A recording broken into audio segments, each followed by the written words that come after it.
Guys, welcome back to our NTT exam channel. हम अपने इस चैनल पर एनटीटी एग्जाम को प्रिपेयर कर रहे हैं, जिसका आज हम अपने 12th चैप्टर को करेंगे। पहले 11 चैप्टर्स हम कंप्लीट कर चुके हैं। अगर आपने नहीं देखे हैं तो फर्स्ट चैप्टर से शुरू करके अपनी एनआईएस की सीरीज को कंप्लीट करते हुए चलें, क्योंकि डीएसएसबी में हमारा एनआईएस का बहुत इंपॉर्टेंट रोल है। अगर आपने प्रीवियस ईयर क्वेश्चंस लगाए होंगे तो आपको डेफिनेटली पता होगा।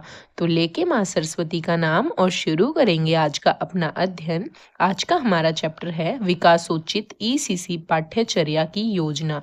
मतलब ईसीसी के लिए हमारा जो करिकुलम है उसको हम किस तरीके से नियोजित करेंगे, मतलब मैनेज करेंगे, उसके बारे में हम इस चैप्टर में पढ़ेंगे। अगेन चैप्टर इम्पोर्टेंट है, यहाँ से प्रीवियस ईयर क्वेश्चंस पूछे गए हैं, तो अच्छे से करेंगे। प्रथम हजार दिन मैं थोड़ा सा इसे से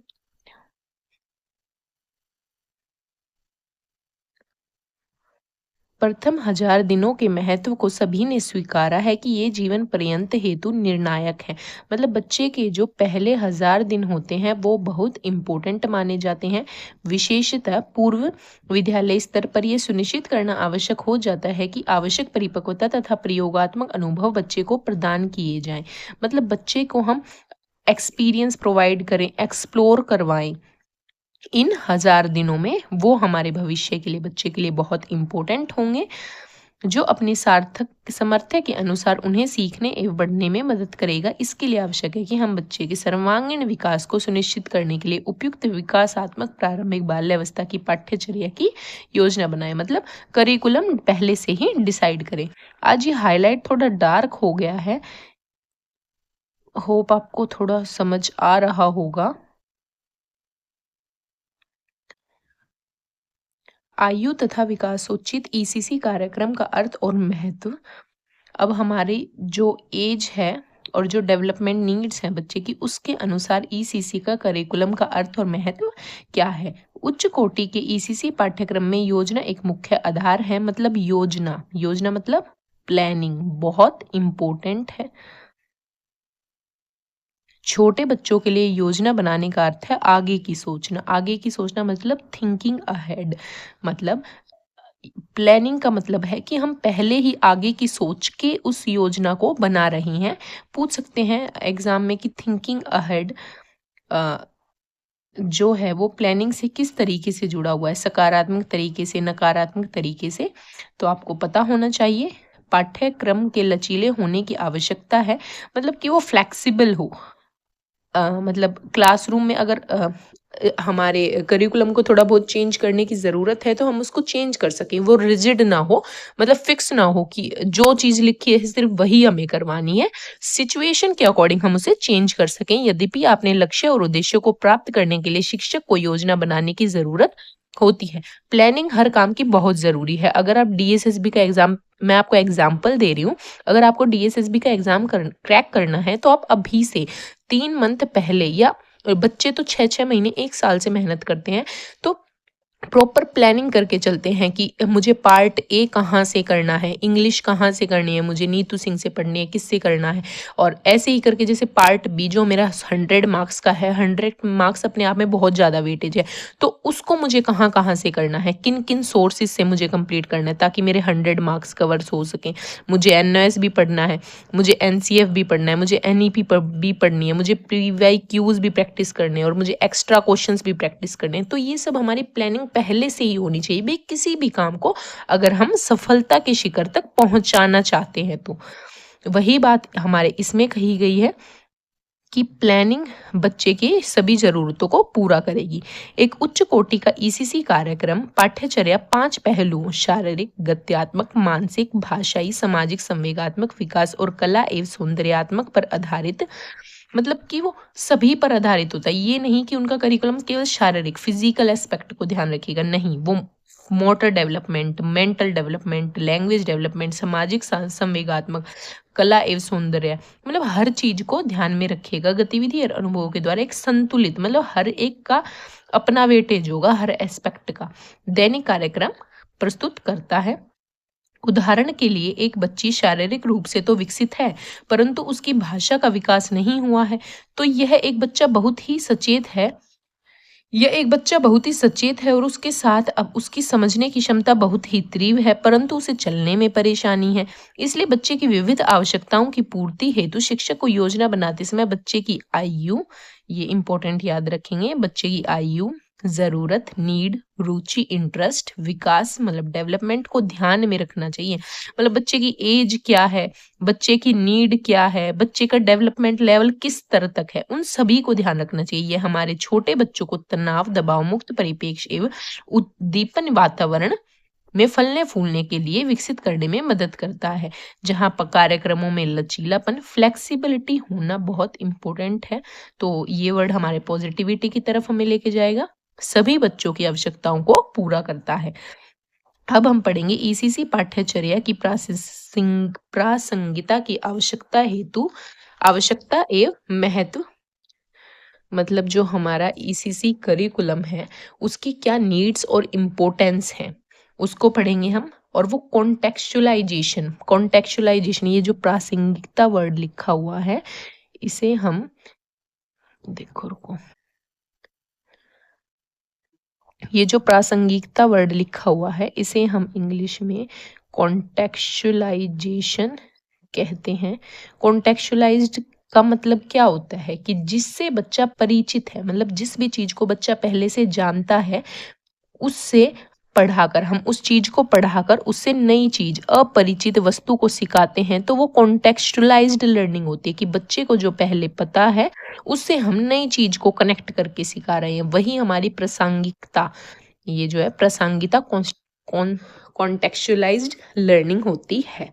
तो आपको इस वर्ड का मतलब समझ आ गया कि पुराना जो भी बच्चे को आता है उससे नई चीज को सिखाना कनेक्ट करके। अब हम इसमें पढ़ते हैं, छोटे बच्चों के कार्यक्रम की योजना बना रही हो, आपको यह सुनिश्चित करने लेना चाहिए कि आयु उपयुक्त और विकासोचित हो, मतलब एज स्पेसिफिक और डेवलपमेंटल बेस्ड हो। आपकी जो योजना है, कार्यक्रम बच्चों के सामाजिक एवं सांस्कृतिक जीवन के संदर्भ से, मतलब जिस सोसाइटी में वो रहते हैं, जो कल्चर है उनका, उसके अकॉर्डिंग हो। यदि भाषा या सामग्री या कहानी या गीत सभी अपरिचित है, मतलब ऐसे मतलब गीत कक्षा में सुनाए जा रहे हैं, ऐसी भाषा का प्रयोग किया जा रहा है जो बच्चा उससे अपरिचित है, बच्चे को पता ही नहीं है, तो बच्चा इंटरेस्ट लेगा? कदापि नहीं लेगा। तो कक्षा की गतिविधियों में बच्चे की रुचि को बनाए रखना चुनौतीपूर्ण होगा। स्थानीय एवं सरल भाषा बच्चों को आकर्षित करती है। तो टीचर को कैसी भाषा यूज करनी चाहिए, इस पॉइंट पर ध्यान देंगे। स्थानीय एवं सरल भाषा बच्चे को आकर्षित करती है। जिस भाषा का आप प्रयोग कर रहे हो वह भी सरल होनी चाहिए। संप्रत्यय मतलब है टॉपिक वास्तविक जीवन के मूर्त अनुभवों से संबंधित होकर धीरे धीरे अमूर्त चीजों की तरफ लेके जाना है। मतलब जो बच्चा पहले देख सकता है उन चीजों को पढ़ाएं, बाद में इमेजिनेशन के थ्रू बच्चे को पढ़ाने की कोशिश करेंगे। जैसे एग्जाम्पल है पेड़ पौधों को, तो बच्चे पहले सामान्य एवं परिचित पौधों की बात करें। अगर पेड़ पौधे के बारे में पढ़ाना है तो ऐसे पौधों के बारे में करेंगे जिससे बच्चे परिचित हों, बच्चों के वातावरण में उपलब्ध हो। बच्चों से उन सब्जियों की बात करेंगे जिससे वे परिचित हो, जिन्हें वे खाते हैं, ना कि ऐसी स्ट्रॉबेरी, चेरी। इनको बच्चे जानते होंगे? नहीं जानते होंगे, एक आध बच्चा जानता होगा बस कक्षा में, के बारे में जिन्हें उन्हें कभी देखा ही नहीं। यह सुनिश्चित करना कि अधिगम एक शिक्षण अधिक अर्थपूर्ण एवं आनंददायी होगा। जैसे कि स्थानीय त्योहार, स्थानीय दिवस, स्थानीय भोजन दिवस के आयोजन से बच्चे सफलतापूर्व विविधता को, मतलब डाइवर्सिटी को समझ पाएंगे। यह ईसीसी कार्यक्रम और थीम आधारित शिक्षण को अधिक रोचक और संदर्भक बनाएगा, मतलब कॉन्टेक्चुअलाइज्ड बनाएगा। भारत में 2 प्रकार की विविधता है, मतलब एनआईएस के अकॉर्डिंग पूछ सकता है भारत में कितने प्रकार की विविधता है, तो हमारे एनआईएस में क्या मेंशन है? 2 प्रकार की विविधताएं हैं। पहली तो कि लोग एक अलग तरह से सामाजिक, भौतिक और सांस्कृतिक परिस्थितियों में रहकर विभिन्न प्रकार के समूह बनाते हैं, और दूसरी एक कक्षा में विभिन्न परिवेश के बच्चे होते हैं। दोनों ही परिस्थिति में कुछ बच्चे ऐसे होते हैं जो स्वयं को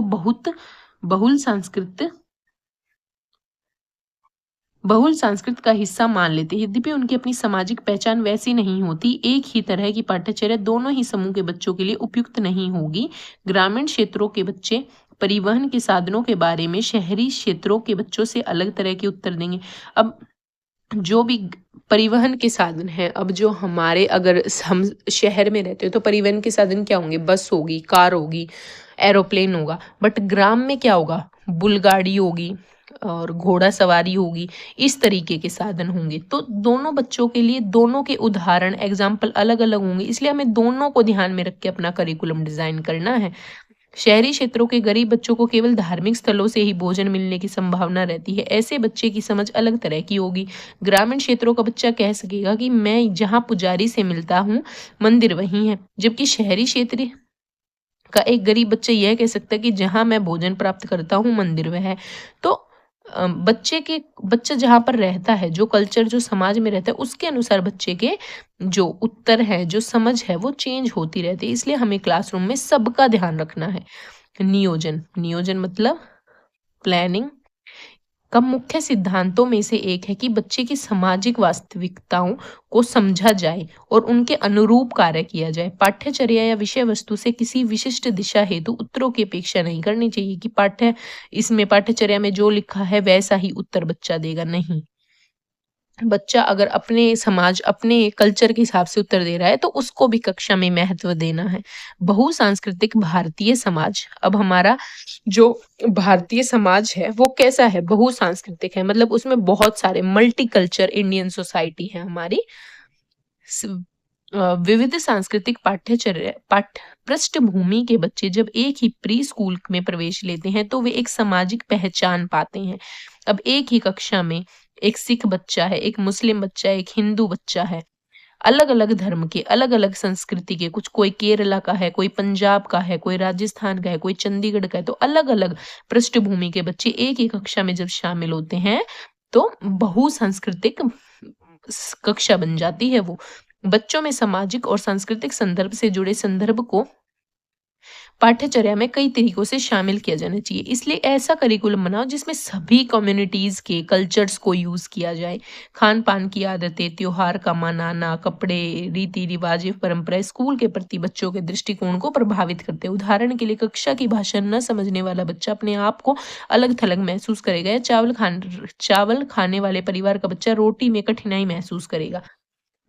तो इसीलिए हमें सभी, अब एग्जाम में क्वेश्चन पूछा जा सकता है कि क्या हमें प्री स्कूल के करिकुलम में बहुत सारी संस्कृतियों से रिलेटेड मतलब पाठ को पढ़ाना चाहिए? तो आपको उत्तर होगा हाँ, हमें प्री स्कूल से ही सभी बच्चों को एक साथ जोड़ने के लिए काम करना चाहिए।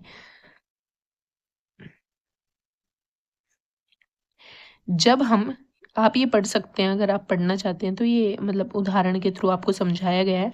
जब हम ईसीसी कार्यक्रम की योजना बनाए तो हमें सामाजिक सांस्कृतिक अभिविन्यास के बारे में सुनिश्चित होना चाहिए। अब ये वही बात लिखी हुई है कि हमें बच्चे की समाज, कल्चर, इन सब के बारे में ध्यान रखना है, सब कुछ वही है। धीरे धीरे बच्चे अपने परिवेश या संदर्भ के बारे में सवाल करते तथा तथ्यों के बीच संबंधों को खोजबीन करते हैं। इस प्रकार से संदर्भित अनुभव उनको रुचि जागृत करने, विद्यालय के लिए प्रेरित करने, सफलता का अनुभव करने, उपलब्धियों को हासिल करने में सहायता करता है। गुणवत्तापूर्ण ईसीसी योजना के सिद्धांत। अब हमारे क्या प्रिंसिपल हैं क्वालिटी ईसीसी प्लानिंग के लिए, कि जो हमारी ईसीसी की प्लानिंग हो वो क्वालिटी वाइज गुणवत्तापूर्ण बेहतर हो। एक उच्च कोटि का ईसीसी कार्यक्रम बच्चों को समग्र विकास के उपयुक्त अवसर सुनिश्चित करने में मदद करता है। कार्यक्रम या ईसीसी पाठ्यचर्या में विविध प्रकार से सीखने के अवसरों के लिए प्रेरणापूर्ण वातावरण सुनिश्चित किया जाना चाहिए। एनवायरनमेंट कैसा होना चाहिए? प्रेरणापूर्ण, मोटिवेटेड। विकासात्मक विशेषताओं के अनुसार सभी बच्चे स्वाभाविक रूप से सीखने के लिए प्रेरित और योग्य होते हैं। कोई भी बच्चा ऐसा नहीं होता जो सीखना नहीं चाहता। सीखना हर एक बच्चा चाहता है, अगर उसे बेहतर एनवायरनमेंट मिले, अच्छे तरीके से उसे पढ़ाया जाए। अब हम उन्हें कैसे ये अवसर दे सकते हैं? खेल के द्वारा सिखा सकते हैं बच्चों को। अवलोकन और अभिव्यक्ति पर के बच्चों को अगर मौके मिलेंगे, ये अवसर मिलेंगे बच्चे को, तो वो सीखेंगे। परिचित एवं नए अनुभव बच्चों को दिखाएं हम। पहले परिचित, जिसे बच्चा जानता है, ताकि बच्चे की हम अटेंशन ग्रैस्प कर सके, उसके बाद उसे नए अनुभव देंगे। सहभागिता, जब बच्चा खुद से कुछ चीजें करेगा। संलग्नता, संप्रेषण, कम्युनिकेशन, प्रयोग एवं खोजबीन, मतलब जब बच्चा खुद से खोज करेगा, खुद से प्रयोग करेगा, प्रश्न पूछना, प्रश्न पूछेगा अनुकरण मतलब इमिटेशन, अभिनय और प्रदर्शन, जैसे कि क्लासरूम में रोल प्ले करवाए जाते हैं, ड्रामा करवाए जाते हैं, तो ये सभी चीज बच्चे को सीखने की तरफ अग्रसर करती हैं। शारीरिक और संवेगात्मक रूप से सुरक्षित महसूस करना, जब बच्चा क्लासरूम में सेफ फील करेगा, उसे वो डरा डरा नहीं रहेगा, अपनी बात को कह पाएगा, तो ऑटोमेटिक वो अच्छे से जो भी कक्षा में हो रहा होगा उसे सीखेगा।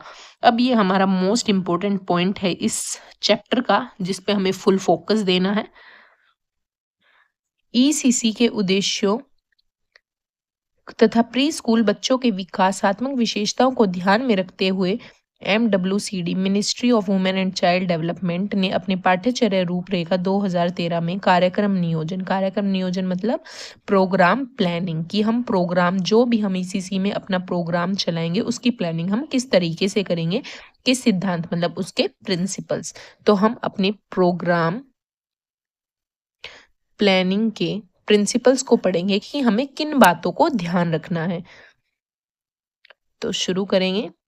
इम्पोर्टेंट है, गतिविधियां आयु और विकासोचित होनी चाहिए, मतलब कि जो भी एक्टिविटी हम क्लास में कर रहे हैं, एक तो वो एज अप्रोप्रिएट होगी और दूसरी एक तो वो एज अप्रोप्रिएट होगी और दूसरी वो डेवलपमेंटली भी अप्रोप्रिएट होनी चाहिए, कि बच्चे का विकास जिस स्तर पर हो रहा है उसी के अनुसार हो। सेकंड पॉइंट है, वे गतिविधियों जो सभी पहलुओं का पोषण करती हैं उनकी योजना उपयुक्त रूप से बनाई जानी चाहिए, मतलब कि जो बच्चे के सभी डोमेन्स को ध्यान में रखेंगे। सारे डोमेन्स हमारे बच्चे के कौन से हैं? फिजिकल, कॉग्निटिव, सोशल, इमोशनल, शारीरिक, सामाजिक, संवेगात्मक, भावात्मक, तो जितने भी पॉइंट्स हैं उन सभी डोमेन्स को जो एक्टिविटी प्रभावित करेगी हमें उन चीजों का ध्यान रखना है। बच्चे की ध्यान अवधि 15 से 20 मिनट की होती है। एग्जाम में पूछा भी गया प्रीवियस ईयर क्वेश्चन में कि बच्चे की जो अटेंशन स्पैन है वो कितने टाइम का होता है, तो 15 से 20 मिनट का बच्चे का अटेंशन स्पैन होता है। याद रखेंगे, अपने पॉइंट्स में लिखो। अतः किसी भी गतिविधि की अवधि 20 मिनट ही होनी चाहिए, मतलब कोई भी एक्टिविटी अगर आप क्लासरूम में करवा रहे हैं तो वो 20 मिनट से ज़्यादा बड़ी ना हो, क्योंकि बच्चों का अटेंशन स्पैन कितना है? 15 से 20 मिनट। किसी भी गतिविधि को प्रारंभ करने एवं समाप्त करने के लिए अतिरिक्त समय दिया जाना चाहिए, मतलब अगर एक्टिविटी स्टार्ट करनी है और एंड करनी है तो उसके लिए अतिरिक्त समय देना चाहिए। ये भी पूछा जा सकता है देना चाहिए या नहीं देना चाहिए, तो आपको पता होगा कि अतिरिक्त समय देना चाहिए। कार्यक्रम में ज़रूरत के अनुसार फेरबदल परिवर्तन हेतु लचीलापन होना चाहिए। अब जो हमने एक्टिविटी पहले से डिसाइड करी है वो हमारी फ्लेक्सिबल होनी चाहिए। ये नहीं कि जो मैं प्लान करके आया था बिल्कुल वैसे ही कराऊंगा या कराऊंगी, नहीं। आपको मतलब अगर क्लासरूम में उसे थोड़ा बहुत फेरबदल करने की जरूरत है तो हम उसे चेंज कर सकते हैं, इसलिए फ्लेक्सिबिलिटी हमारा कैसा वर्ड है? पॉजिटिव वर्ड है। संरचित और असंरचित गतिविधियों में संतुलन होना चाहिए, मतलब स्ट्रक्चर्ड और अनस्ट्रक्चर्ड एक्टिविटीज जो होती हैं उनमें संतुलन मतलब बैलेंस होना चाहिए, जैसे कि सक्रिय एवं शांत। अब अगर आप सक्रिय एक्टिविटीज करवा रहे हैं, एक्टिव एक्टिविटी करवा रहे हैं, तो क्वाइट एक्टिविटी भी बच्चे को करवानी है। आंतरिक और बाह्य, अगर बच्चे को आप आंतरिक गतिविधि करवा रहे हैं तो बाह्य गतिविधि भी करवानी चाहिए। अगर आप पहले दिन आंतरिक गतिविधि कर रहे हैं तो नेक्स्ट डे हम आउटडोर एक्टिविटीज करवा सकते हैं। स्वनिर्देशित और वयस्कों द्वारा निर्देशित अधिगम के अवसर व्यक्तिगत, छोटे समूह और वृद्ध समूह के क्रियाकलाप, मतलब स्मॉल ग्रुप की एक्टिविटीज करवा सकते हैं आप, लार्ज ग्रुप की एक्टिविटीज करवा सकते हैं, तो सबको इक्वल इंपॉर्टेंस देनी है। ये नहीं कि आप हमेशा क्लासरूम में इंडोर एक्टिविटीज ही करवाते हैं, आउटडोर लेके ही नहीं जाते, या आप हमेशा क्वाइट एक्टिविटीज ही करवाते हैं, एक्टिव एक्टिविटीज करवाते नहीं है, तो सब में बैलेंस होना चाहिए। ठीक है, समझ आया? अधिगम अनुभव एक गतिविधियां सरल से जटिल क्यों होनी चाहिए, सिंपल टू कॉम्प्लेक्स होनी चाहिए। ये नहीं कि आप बच्चे को पहले कॉम्प्लेक्स एक्टिविटी करवा दे रहे हैं और उसके बाद सिंपल पर जा रहे हैं, तो बच्चे को उसमें इंटरेस्ट ही नहीं आएगा स्टार्टिंग में। तो हम पहले सिंपल चीजें करवाएंगे जिससे बच्चे का इंटरेस्ट डेवलप होगा, फिर हम कॉम्प्लेक्स की तरफ जाएंगे। बच्चे के परिवेश से संबंधित तथा बच्चों के लिए चुनौतीपूर्ण तथा आनंददायक व्यक्तिगत एवं सामूहिक अनुभवों की विस्तृत श्रृंखला नियोजित की जानी चाहिए, मतलब बच्चे का जो एनवायरमेंट है, एनवायरमेंट से रिलेटेड बच्चे को एक्टिविटीज करवानी चाहिए हमें। जो हमारी इंडिविजुअल भी करवा सकते हैं हम और ग्रुप में भी करवा सकते हैं। तो मतलब एक बैलेंस होना चाहिए एक्टिविटीज में। दिनचर्या बच्चे में सुरक्षा की भावना को पोषित करती है, तो रोज के कार्यक्रम निश्चित दिनचर्या के अनुसार होने चाहिए, मतलब एक रूटीन होना चाहिए एक्टिविटीज में। जब तभी तो हमारा स्कूल में रूटीन होता है कि हमें पहले प्रेयर होगी, उसके बाद बच्चों के लिए फ्री टाइम होगा, उसके बाद सर्कल टाइम होगा, फिर क्लासरूम में पढ़ाया जाएगा, फिर एक्टिविटीज करवाई जाएगी, फिर प्ले करवाया जाएगा। तो ये एक रूटीन होना चाहिए। ये क्यों जरूरी है? ताकि बच्चे को कैसा फील हो।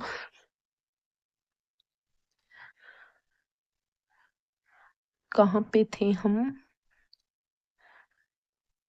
ताकि बच्चे को सुरक्षा की भावना पोषित हो, मतलब वो कैसा फील करे, सेंस ऑफ सिक्योरिटी हो बच्चे में कि हाँ अब ऐसा होगा, अब ऐसा होगा। तो बच्चे को पता होगा कि डेली हमारा रूटीन क्या होता है। ईसीसी कार्यक्रम कभी भी जटिल नहीं होना चाहिए, हमेशा लचीला होना चाहिए। वही बात है कि फ्लेक्सिबल होना चाहिए। ये नहीं कि स्थिर हो गया, फिक्स हो गया, नहीं, उसे रिजिड नहीं, फ्लेक्सिबल होना चाहिए। प्री स्कूल कार्यक्रम की अवधि 3 से 4 घंटे होनी चाहिए। जो हमारा प्री स्कूल है उसकी अवधि कितनी होनी चाहिए? 4 घंटे से ज्यादा नहीं होनी चाहिए, 3 से 4 घंटे होनी चाहिए। इस कार्यक्रम में दिन में कुछ समय विश्राम के लिए भी होना चाहिए। अगर कार्यक्रम की अवधि लंबी या पूरे दिन की है तो झपकी लिए, मतलब नैप के लिए भी बच्चों को समय दिया जाना चाहिए। इंपॉर्टेंट है, प्री स्कूल की अवधि कितनी होनी चाहिए? 3 से 4 घंटे। अधिगम के अवसर आपस में जुड़े होने चाहिए, जो विकासात्मक पहलुओं के अधिगम अनुभवों को सार्थक ढंग से जोड़ते हुए तथा बच्चों के वास्तविक जीवन में प्रसंग पर प्रभाव डाले हुए होने चाहिए। मतलब जो भी बच्चे को आप लर्निंग अपॉर्चुनिटी दे रहे हैं वो इंटरकनेक्टेड होनी चाहिए। लिंक लर्निंग मतलब रियल लाइफ से वो बच्चे की जुड़ी होनी चाहिए, सभी जो भी आपने डिसाइड किया है। बच्चे की शिक्षण मतलब बच्चे को जो हम पढ़ाएंगे वो मातृभाषा होनी चाहिए। प्री स्कूल पर हमें किस लैंग्वेज का यूज करना है? मदर टंग का। उनकी भाषा को संवेदनशील रूप से पढ़ाने के लिए प्रयास करना चाहिए और विद्यालय तत्परता के लिए विद्यालय में बोली जाने वाली भाषा धीरे धीरे प्रयोग में लानी चाहिए। अब जो भी आपके स्कूल की लैंग्वेज है, अगर आपकी इंग्लिश लैंग्वेज है और बच्चे हिंदी उनकी मातृभाषा है, तो हम पहले हिंदी पढ़ाएंगे, फिर धीरे धीरे कुछ कुछ वर्ड्स इंग्लिश के जोड़ते जाएंगे। ऐसे करके हम पढ़ा सकते हैं। पाठ्यचर्या के लक्ष्य एवं उद्देश्य कक्षा की प्रक्रिया और बच्चों के आकलन को निर्देशित करते हुए होने चाहिए। मतलब जो भी गोल डिसाइड किए, जो भी ऑब्जेक्टिव्स हैं, वो बच्चों की कक्षा की प्रक्रिया और बच्चों के आकलन को निर्देशित करते हुए होने चाहिए। करिकुलम को ऐसे मैनेज करना है कि बच्चे की family, home values, believe, experience के अकॉर्डिंग हो। कार्यक्रम में खोज और अन्वेषण और प्रयोगात्मक अधिगम के अवसर शामिल होने चाहिए। ये वस्तु लोगों की सक्रिय सहभागिता को प्रोत्साहित करने वाली होनी चाहिए कि बच्चे को एक्सप्लोर करने का मौका ज़्यादा से ज़्यादा मिले। आज का हमारा पार्ट कंप्लीट हो गया है। आप ये क्वेश्चंस खुद से लगा के देखेंगे कि आपसे हो रहे हैं या नहीं हो रहे। इन क्वेश्चंस को ज़रूर से ज़रूर अपनी प्रैक्टिस में ऐड करें क्योंकि ये इम्पोर्टेंट है। आज के इस पार्ट में हम इतना ही करेंगे, बाकी हम सेकंड पार्ट में करेंगे। अगर पसंद आए तो लाइक शेयर कर सकते हैं। मिलते हैं नेक्स्ट वीडियो में।